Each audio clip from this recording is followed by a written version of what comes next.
Hi, this is Alex Israel from the Pardes Institute of Jewish Studies, and we're going to give you a few ideas to do with the upcoming festival of Pesach.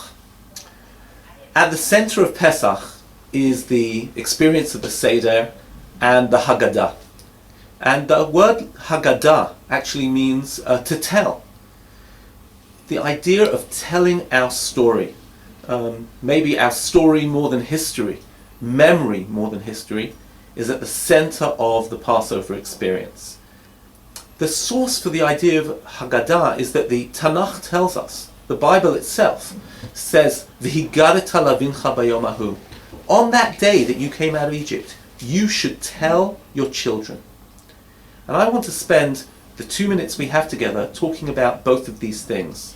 Telling our story, and our children. And I want to explain how both of these things are at the essence of the idea of freedom, which we're celebrating on Passover. Let's start with telling our story, the notion of Haggadah, talking. In fact, the Hasidic masters say that Pesach, which really means to pass over, can be read as two words, Peh, Sach. Peh, the mouth, Sach, talks. We're Jews, so we're all about talking, but there's a particular command, a mitzvah, to tell our story on this night. And what is this about? I'm going to relate to a comment by Rabbi Soloveitchik, where Rabbi Soloveitchik says the following. He says, redemption is identical with communing. When a people leaves a mute world and enters a world of sound, speech and song, it becomes a redeemed people, a free people.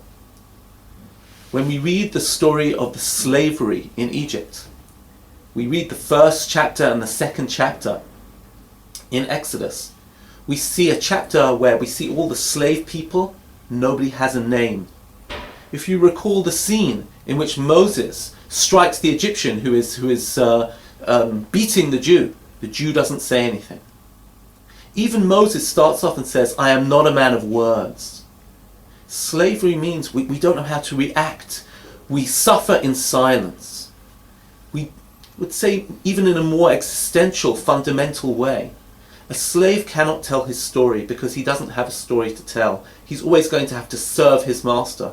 His history will not be his own. He can't determine his own identity, his own future. He can't craft his own legacy. And therefore the first thing we start doing, or maybe the secret of coming into freedom, is the ability to tell our story. To be able to turn around to those around us, and we'll talk about our children in a moment, the next generation, our colleagues, the people around us, and say, these are my dreams. This is my identity. Let's communicate that.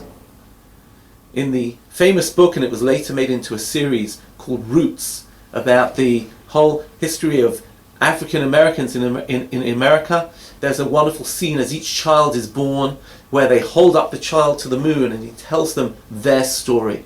And that is the root of freedom, to know that you don't suffer in silence, forget who we are just mute slaves.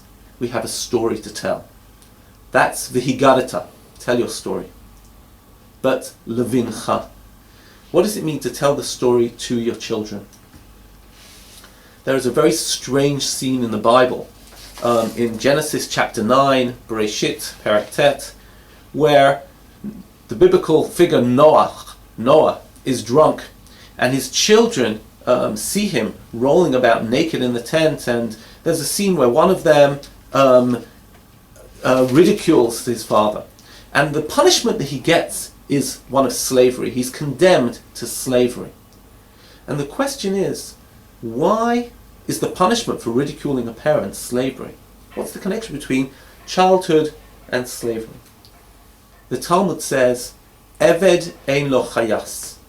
An Eved, a slave, has no relatives. I'll put it this way. If a person were to be a slave, they have to attend to their master all the time. They have to always be at the beck and call of the person who they are serving. They can't attend to maybe their sick parent who's in hospital. Because if their master's sick, they can't go and visit their parent. They can't be available for their child's birthday party because they're at work. Every year at the Seder I tell my children a story about a boy who has a birthday party, and he's waiting for his father to come home to start the birthday party, and his mother says, "Daddy will be home soon, Daddy will be home soon." But Daddy doesn't come home because Daddy is a slave and Daddy can't be there. To be a free man means to be able to attend to your children, to be able to attend to your parents, to be able to attend to your people, to have a sense of the people around you. And therefore, when we say that the command of this night of Passover is V'higadata levincha, V'higadata, tell your story, levincha, you now have a legacy to pass on to your children. We have a sense of peoplehood. We are responsible for our parents, for our fellow Jews. We're responsible to pass on that message to our children and tell our children who they are, to pay them attention. That is what we're doing. So when we see, and that is the essence of freedom. That's what it means to be free. So as we hopefully sit with our nearest and dearest around our Seder table, let's understand this is not just a way of commemorating. This is actually doing freedom. It is acting out freedom. It is the essence of freedom to be able to, number one, tell our story, and number two, be able to relate it to our children, to our nearest and dearest. I wish all of you a Chag Kasher V'Sameach, a happy and kosher Passover. I hope you have a really meaningful and wonderful Seder.